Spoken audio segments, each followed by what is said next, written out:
Hello everyone, आप सब कैसे हैं। मैं उम्मीद करता हूं कि बहुत अच्छे होंगे और अपनी पढ़ाई को बहुत अच्छे से कर रहे होंगे। मैं Aakash Kumar Bhadana ICT virtual classroom में आपका स्वागत करता हूं। जैसे मेरे प्यारे बच्चों, आपको पता है कि हमारी 11वीं क्लास है और उसमें हम देख रहे हैं स्वतंत्रता की पूर्व संध्या पर भारतीय अर्थव्यवस्था। यानी कि बेसिकली जो हम आज इस बुक में चैप्टर में जो हम पढ़ने वाले हैं, हमारी स्वतंत्रता से पूर्व की जो पहले की जो हमारी अर्थव्यवस्था है, हम बेसिकली उस अर्थव्यवस्था का अध्ययन करेंगे कि आजादी से पूर्व हमारी अर्थव्यवस्था किस स्थिति में रही है। उसकी स्थिति का हम लोग पूरा अच्छे से अध्ययन करेंगे। क्लियर है। और इसमें क्या क्या हम लोग आपको देखने वाले हैं, तो स्वतंत्रता प्राप्ति के समय 1947 में भारतीय अर्थव्यवस्था के बारे में जानेंगे। भारतीय अर्थव्यवस्था को अल्प विकास और गतिरोध की स्थिति में पहुंचाने वाले जो कारक हैं, जो फैक्टर हैं, उन सभी कारकों को, उन सभी फैक्टर को हम लोग आपका एक एक करके गौर करके हम लोग इसमें देखेंगे। तो सबसे पहले एक कोटेशन है, क्या है, देखिए, भारत हमारे साम्राज्य की धुरी है। धुरी का मतलब होता है पहिया, केंद्र बिंदु। यदि हमारे साम्राज्य का कोई हिस्सा अलग हो जाता है तो हम जीवित रह सकते हैं। यदि हम भारत को खो देते हैं तो हमारा साम्राज्य का सूर्य अस्त हो जाएगा। यानी कि ये किसने लिखा है, विक्टर अलेक्जेंडर वुल्स 1894 में ईस्ट इंडिया कंपनी के वॉइसरॉय हैं। और ये क्या कहते हैं, ये भारत की महत्वता को समझा रहे हैं कोटेशन के माध्यम से कि भारत साम्राज्य क्या है हमारे लिए, एक धुरी है, एक पहिया है। किसका, ब्रिटिश साम्राज्य के लिए। अगर हमारे हाथ से हमने भारत को खो दिया तो ये मान लीजिए हमारा क्या हो जाएगा, सूर्य अस्त हो जाएगा।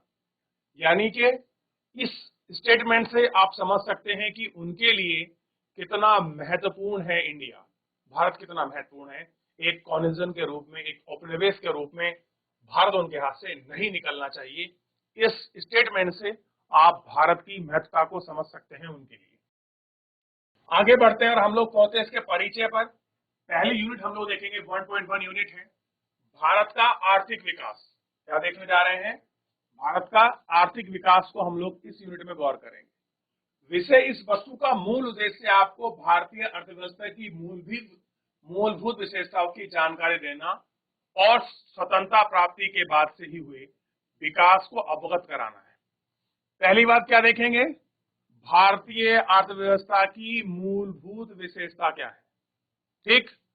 और जब हमने स्वतंत्रता को प्राप्त कर लिया, उसके बाद जो हमारे विकास को अवगत कराना है कि हमारा विकास कैसा रहा है। ठीक।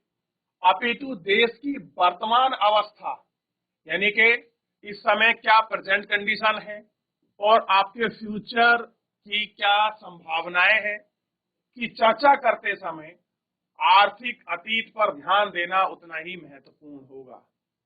कैसे होगा, उतना ही महत्वपूर्ण होगा। इसलिए हम अपनी चर्चा का आरंभ स्वतंत्रता की पूर्व देश की अर्थव्यवस्था की स्थिति में कर सकते हैं। इसी क्रम में हम उन सब बातों को अभी स्पष्ट पहचान करेंगे जिन्हें स्वतंत्र भारत के विकास की रणनीति का निर्धारण करने में महत्वपूर्ण योगदान दिया है। तो उन सारी रणनीतियों का, उन नीतियों का हम लोग आपका चर्चा करेंगे जिसने भारत को आजाद करने में अपनी महत्वपूर्ण भूमिका निभाई है। तो इस सारे विषय में, इन सारी चीजों में एक एक करके हम लोग आपका गौर करके ये सारी चीजों को हम लोग आपका देखेंगे। भारतीय अर्थव्यवस्था की वर्तमान संरचना कोई आज की नहीं है। कह रहे जो भारतीय अर्थव्यवस्था की जो आपको संरचना यानी कि जो स्ट्रक्चर दिखाई देता है, ये कोई आज का नहीं है। इसके मूल सूत्र तो इतिहास में बहुत गहरे हैं, विशेष रूप से उस अवधि में जब भारत 15 अगस्त 1947 को स्वतंत्रता प्राप्ति के पूर्व 200 वर्षों तक, ध्यान रखना क्या रहा, ब्रिटिश शासन के अधीन रहा। हमने कितने वर्षों तक ब्रिटिश शासन की अधीनता झेली है, तो आपको पता होना चाहिए 200 वर्षों तक हम गुलाम रहे हैं। आप सोच के देखिए, एक कितना लंबा समय हमारी आपस की लड़ाइयों में। जब आप भारतीय इतिहास में पढ़ोगे तो हम जब अपनी कमियां पढ़ते हैं तो जो राजा आपस में लड़े उसका फायदा आपका 3% यानी कि जो यूरोपियन कंपनियां थी और खास कर ब्रिटिश लोगों ने उठाया, और यही कारण है कि हम 200 वर्षों तक गुलाम रहे। आइए, भारत में ब्रिटिश उपनिवेश शासन का मुख्य उद्देश्य इंग्लैंड में तेजी से हो रहे विकसित औद्योगिक आधार के लिए भारत के लिए एक कच्चा माल प्रायः सीमित रखना था। बेसिकली क्या था, उन्हें भारत को चाहिए था औपनिवेशिक शासन। और क्या कारण था कि भारत में उपनिवेश हो, तो उसका उन्होंने मुख्य उद्देश्य बताया कि इंग्लैंड में क्या हो गई थी, आपका औद्योगिक क्रांति हो रही थी। अब वहां तेजी से इंडस्ट्री आपका डेवलप हो रही थी, और आप जानते हैं अगर कोई इंडस्ट्री लगती है तो उसके लिए कच्चे माल की जरूरत होती है, रॉ मटेरियल। और कच्चे माल के लिए वो किस पर डिपेंडेंट है, भारत की अर्थव्यवस्था पे। तो वो क्या रखना चाहते थे, भारत एक कच्चे माल तक ही सीमित रहे, यानी कि भारत के डेवलपमेंट से उन्हें कोई लेना देना नहीं था, यहाँ की जनता से कोई लेना देना नहीं था, यहाँ की समाज संस्कृति से, यहाँ के लोगों से उनके लिए कोई फीलिंग नहीं थी। उन्हें क्या चाहिए था, मत उस शासन की अधीनता के शोषक रूप में, यानी कि हम जितना हो सके हम इनसे प्राप्त कर सकें। और बिना स्वतंत्रता के बाद भी पिछले 6 दशकों में, यानी कि 60 सालों में भारत में हुए विकास का सही मूल्यांकन कर पाना संभव नहीं है। कि एग्जैक्ट अगर हम लोग सही मूल्यांकन करें तो ये बड़ा मुश्किल है, ये आपका संभावना नहीं है। उपनिवेशिक शासन के अंतर्गत निम्न स्तरीय विकास, तो पहला तो हमने बेसिकली परिचय पढ़ा, कैसी व्यवस्था थी, अंग्रेजों ने किस मेंटेलिटी के साथ, किस सोच के साथ भारतीय अर्थव्यवस्था को यूज किया, तो कच्चे माल के लिए। क्यों करा, क्योंकि उनके यहाँ औद्योगिक विकास हो रहा था, उनको रॉ मटेरियल की जरूरत थी और वो उनको केवल भारत से मिल सकता था। तो ये सारी चीजें रही थी। अब इसमें अब हम देखें कि उनका मूल्यांकन, तो एग्जैक्ट रूप में हम 100% डेवलपमेंट का मूल्यांकन नहीं कर सकते। इसके आगे बढ़ते हैं और औपनिवेशिक शासन के अंतर्गत ध्यान दें, निम्न स्तरीय आर्थिक विकास पर हम लोग गौर करेंगे, चर्चा करेंगे। जो हमारे हाथ में है उसकी स्टडी का हम लोग बहुत अच्छे से अध्ययन करेंगे। जैसे अंग्रेजी शासन स्थापना से पूर्व भारत की अपनी स्वतंत्र अर्थव्यवस्था थी। कह रहे जब भारत में अंग्रेजी शासन नहीं था तो भारत की अपनी क्या थी, स्वतंत्र अर्थव्यवस्था थी। आप देखते हैं कि कच्चा माल, हस्तशिल्प, धातु उद्योग, सूती वस्त्र, रेशम, कच्चे और आपके मसाले पूरे विश्व में भारत में प्रसिद्ध थे। भारत के यूरोप में, मध्य एशिया में रेशमी कपड़े, सूती कपड़े, इनकी बड़ी मांग थी भारत के लोगों में। कि भारत के जो सूती कपड़े हैं, जो रेशमी कपड़े हैं, वो बड़े प्रसिद्ध थे। यहाँ की मूर्ति, यहाँ की चित्रकारी, यहाँ की धातु कला बड़ी उत्कृष्ट थी। यदि जनसंख्या, आजीविका और सरकार का मुख्य स्रोत कृषि था, और यहाँ के जो मेनली क्या था, लोग किस पर डिपेंडेंट थे, एग्रीकल्चर पर। फिर भी देश की अर्थव्यवस्था में विभिन्न प्रकार के निर्माण गतिविधि हो रही थी। ये देखिए मेनली एक्टिविटी क्या था, एग्रीकल्चर, लेकिन एग्रीकल्चर होने के साथ साथ और बहुत सारी एक्टिविटी थी जो आपका भी निर्माण का काम कर रही थी। जैसे सूती रेशमी वस्त्र, धातु आधारित, मूल्यवान आपके मणिरत्न आदि शिल्प का उत्कृष्ट केंद्र, ठीक, भारत के रूप में सुविख्यात हो चुका था। भारत में इन बड़ी चीजों की विश्व बाजारों में अच्छी सामग्री का प्रयोग था और बहुत बड़े लेवल पर क्या हो रहा था, इन सब का अच्छा प्रयोग हो रहा था। उच्च स्तर की कलात्मक के आधार पर प्रतिष्ठा बढ़ी थी। बॉक्स 1.1 को देखें, आ जाइए, बॉक्स 1.1 को आप लोग अच्छे से देखिए। तो 1.1 में क्या लिखा है, सूती वस्त्र, बंगाल का सूती वस्त्र बड़ा प्रसिद्ध था। बंगाल का सूती वस्त्र, क्या कह रहे हैं, मलमल एक विशेष प्रकार का सूती कपड़ा है। मलमल, आप बोलते ना कि मलमल की शर्ट पहनी है, मलमल का सूट है, मलमल की चादर है, तो ये क्या है, एक प्रकार का सूती कपड़ा है। इसका मूल निर्माण बंगाल, विशेषकर ढाका के आसपास में हुआ है। कह रहे हैं अगर इसका ओरिजिन देखोगे तो जो बांग्लादेश है, ये पहले हमारे बंगाल में ही लगता था। तो जो ढाका है, ढाका क्या है, वर्तमान में बांग्लादेश की कैपिटल है। यह क्या लिखा है, अब देखिए, बंगाल की राजधानी है। ढाका के मलमल के उत्कृष्ट कोटि के सूती वस्त्र के रूप में विश्व भर में विख्याति अर्जित की थी। और कह रहे हैं कि इन्हीं सूती कपड़ों ने पूरे विश्व में क्या था, एक विख्याति हासिल की थी कि भाई अगर किसी को मलमल का कपड़ा खरीदना है तो ढाका में जो बंदा है बंगाल का, उसके बराबर को टक्कर का नहीं। यह बहुत ही महीन कपड़ा होता था। विदेशी यात्री से शाही मलमल या मलमल खास भी कहते थे। क्या बोलते थे? शाही मलमल या मलमल खास भी कहते थे। इसका आशय यही है कि वे इस कपड़े को शाही परिवार के लिए उपयोग में मानते थे। ऐसा हो कि वो शाही उपयोग में इसको लें। क्लियर है? और उसी के प्रयोग में वो लोग रखते थे। ठीक।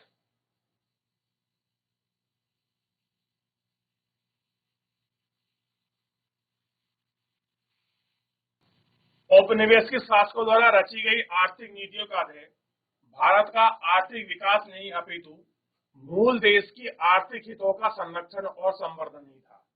क्या था? संरक्षण और संवर्धन ही था। इन्हीं नीतियों ने भारत की अर्थव्यवस्था के रूप में मूल रूप को बदल डाला। भारत इंग्लैंड को कच्चे माल की पूर्ति करने तथा वहां के बने तैयार माल का आयात करने वाला देश बनकर रह गया। स्वाभाविक ही था कि औपनिवेशिक शासकों ने कभी भी इस देश की राष्ट्रीय तथा प्रति व्यक्ति आय का आकलन करने की ईमानदारी से कोई प्रयास नहीं किया। क्या नहीं करा उन्होंने? कभी भी किसी ने ये ध्यान नहीं दिया कि हम क्यों ना भारत की जो आपकी राष्ट्रीय आय है हम उसका प्रति व्यक्ति जो इन आकलन है वो हम लोग कर लें। ये किसी ने कोई आपका प्रयास ही नहीं किया। कुछ लोगों ने निजी स्तर पर आकलन किए पर उन्हें अनुमान बहुत विसंगत और आपसी मतभेद थे। अगर किसी ने किया भी है तो उनमें आपस में बड़े डिस्प्यूट रहे हैं, यानी कि प्रति व्यक्ति आय मापने की किसी ने भी कोशिश इसमें नहीं की थी। ठीक। अब देखिए कुछ आकलन करता भी रहे हैं, बड़े फेमस हैं, ध्यान दीजिए इनका नाम है, आप देखेंगे तो एक सबसे फेमस रहे हैं दादा भाई नरोजी, और एक है विलियम डिग्बी और फैराडे सिराज, डॉक्टर वीकेआर तथा आरसी देसाई, ये प्रमुख रहे हैं। तो सब बाद में आए, लेकिन अगर आप पूछें कि सबसे पहले किसने की है तो आप ध्यान दीजिए सबसे पहले की थी दादा भाई नरोजी ने। क्या की थी? राष्ट्रीय आय की गणना। राष्ट्रीय आय मतलब देश की कुल आय, और देश की कुल आय से ही ज्ञात की थी प्रति व्यक्ति आय, यानी कि पर कैपिटल इनकम। क्या की थी? प्रति व्यक्ति आय। ठीक। औपनिवेशिक काल के दौरान डॉक्टर राव द्वारा लगाए गए अनुमान बहुत महत्वपूर्ण माने जाते थे। फिर भी सभी अध्ययनकर्ताओं ने एक बात पर सहमत रहे कि 20वीं शताब्दी के पूर्वार्ध में भारत की राष्ट्रीय आय की वार्षिक समृद्धि दर 2% से कम रही। क्या रही? 2% से कम रही वार्षिक समृद्धि दर। प्रति व्यक्ति उत्पाद व्यक्ति दर तो मात्र 0.5% ही थी। कितना थी? 0.5% पर कैपिटल उत्पाद वृद्धि दर। सोच देखिए, तो ये स्थिति फिलहाल जो है यहां पर आपका बनी रही। तो एक बार थोड़ा सा इसमें देख लीजिए, कुछ पूछना है, कोई डाउट आ रहा है किसी प्रकार का तो मेरे प्यारे बच्चों आप मुझसे पूछ सकते हैं।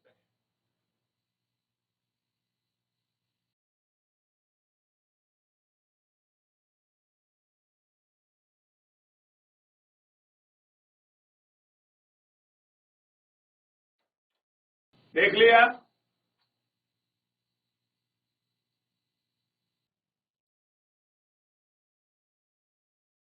आइए थोड़ा सा नजर डालते हैं। एक हमको बॉक्स दिया गया है और इस बॉक्स को देख लेते हैं। वैसे बॉक्स की घटना पूरी आपको यहाँ मिल जाएगी। कह रहे प्रत्यक्ष और परोक्ष रूप से कृषि मध्यम से ही अपनाई जाने वाली रोजी रोटी कमा रही है। और बेसिकली आप देखिए रोजी रोटी का सहारा क्या रहा है? हमेशा एग्रीकल्चर ही रहा है। आप इसको देख सकते हैं, आज भी भारत की लगभग 67 पॉपुलेशन एग्रीकल्चर पर डिपेंडेंट है और 75% कहीं ना कहीं डायरेक्ट इनडायरेक्ट एग्रीकल्चर पर डिपेंडेंट है। तो ये समझने की और हमें गौर करने की आवश्यकता है कि इतने बड़ी मात्रा में एग्रीकल्चर लोगों को क्या कर रही है? फूड सिक्योरिटी और बाप का रोजगार प्रदान कर रही है। आइए हम लोग इसको देखते हैं और बात करते हैं। पूर्व ब्रिटिश काल में कृषि, यानी कि ब्रिटिश शासन आने से पहले भारत की कृषि क्षेत्र क्या था, इसको देखते हैं। कह रहे हैं 17वीं शताब्दी, यानी कि 1800 के आसपास की बात कर रहे हैं। भारत आए फ्रांसीसी यात्री बर्नियर ने तत्कालीन बंगाल का इस प्रकार वर्णन किया है। फ्रांसीसी यात्री हैं बर्नियर, और वो कहाँ की यात्रा कर रहे हैं? बंगाल की। तो उन्होंने बंगाल की यात्रा की, तो बंगाल का वर्णन भी लिखा है, अपनी यात्रा वृत्तांत। अपने 2 बार के भ्रमण के दौरान बंगाल के विषय में संग्रहित जानकारी के आधार पर मैं कह सकता हूं कि यह क्षेत्र देश के मिश्रित देश की कहीं अधिक समृद्ध है। यहाँ तो रेशमी, सूती वस्त्र, चावल, शक्कर, मक्खन की प्रचुर मात्रा का निर्यात होता है। क्या क्या हो रहा है? सूती है वस्त्र है, रेशमी है वस्त्र मिलेंगे आपको, चावल मिलेगी, शक्कर मिलेगी, मक्खन मिलेगा। यानी कि कॉटन कल्टीवेशन भी है, रेशम कल्टीवेशन भी है, चावल भी है, शक्कर यानी शक्कर है तो मतलब गन्ना भी होगा, और मक्खन है मतलब पशु प्रधानता भी होगी। और क्या कर रहे हैं? निर्यात यानी कि एक्सपोर्ट कर रहे हैं। यहाँ अपने आंतरिक उपभोग के लिए भी गेहूं, सब्जी, अनाज, मुर्गे, मुर्गी, बत्तख आदि का भरपूर उत्पादन होता है। यहाँ स्वरों के बड़े बड़े झुंड हैं तथा भेड़ बकरियों का विशाल झुंड भी विद्यमान है। इस क्षेत्र में हर एक प्रकार की मछली की प्रचुर उपलब्धता है, यानी कि जिस प्रकार की मछली की हर वैरायटी आपको यहाँ मिलेगी। राजमहल से लेकर समुद्र के अतीत में परिवहन तथा सिंचाई के लिए गंगा नदी से काटकर बनाई गई नहरों का जाल बिछा हुआ है। कि गंगा नदी से काट काट कर जोड़कर क्या बनाई गई है? आपकी नहर बनाई गई है। ये स्थिति थोड़ी सी आप समझ सकते हैं कि कैसी स्थिति इस समय बनी हुई। तो आप देखिए, बर्नियर के अनुसार बंगाल तो बहुत डेवलप है। आप कह रहे हैं 17वीं शताब्दी से अपने देश की आर्थिक कृषि समृद्धि के बारे में लिखिए कि 17वीं शताब्दी में भारत की कैसी कृषि समृद्धि थी, इसके बारे में लिखिए। लगभग 200 वर्ष के बाद आज ब्रिटिश भारत छोड़कर उस समय में कृषि की गतिहीनता के कारण इसकी तुलना कीजिए और आपस में कंपैरिजन हम इनको करना है। तो एक बार देख लीजिए, कंपैरिजन कर लीजिए और पूरी चीजें सारी क्या हो जाएंगी? स्पष्ट हो जाएंगी। ये देख लीजिए कैसे कृषि कर रहे हैं।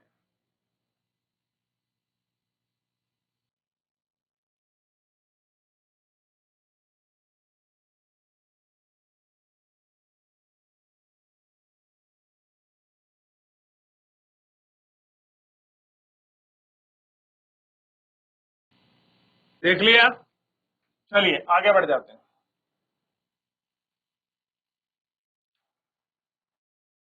एक बड़ी जनसंख्या का व्यवसाय होने के कारण भी कृषि क्षेत्र में गतिहीन विकास की प्रक्रिया चलती रही। आप कह रहे हैं कि इतना बड़ा क्षेत्र है जो एग्रीकल्चर है, उसमें डेवलपमेंट का प्रोसीजर आप देखेंगे कहीं ना कहीं जिस तरह का होना चाहिए था वो इतना नहीं रहा।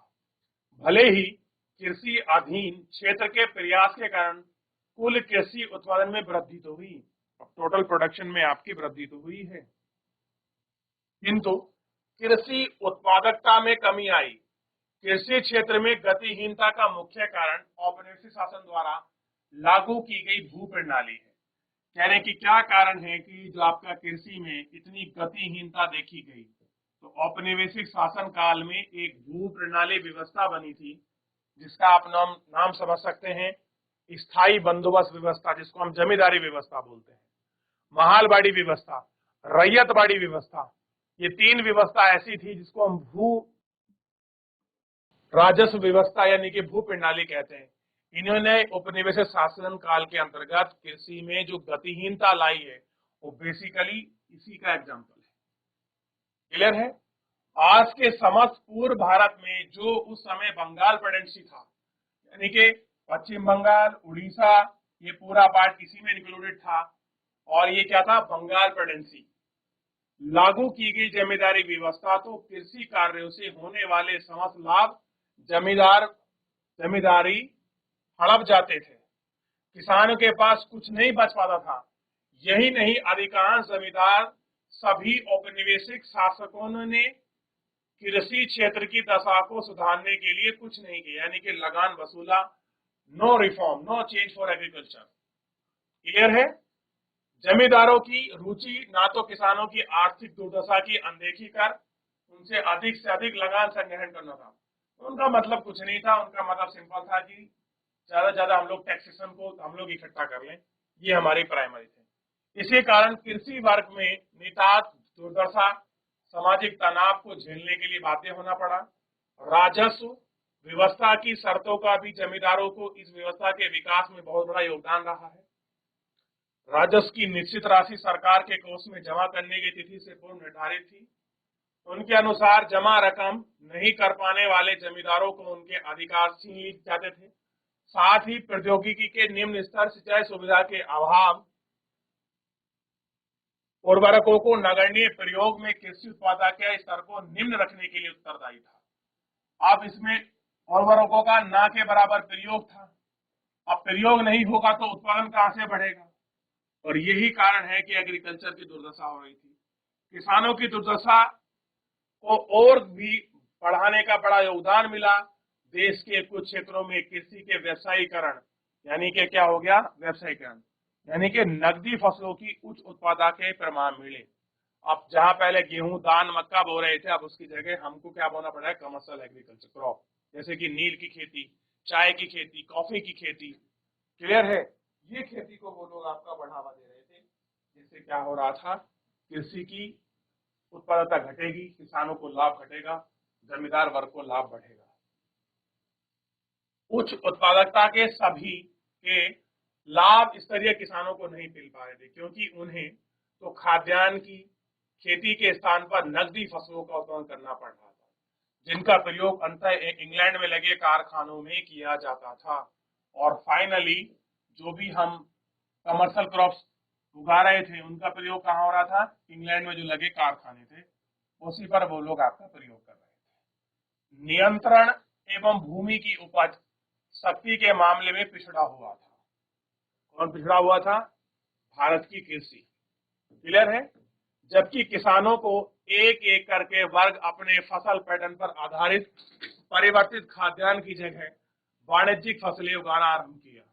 काश्तकारों के एक बड़े वर्ग तथा छोटे किसानों के पास कृषि क्षेत्र में निवेश करने के लिए संसाधन, ना तकनीक थी और ना ही कोई प्रेरणा, कुछ नहीं था उनके पास। देखा आपने?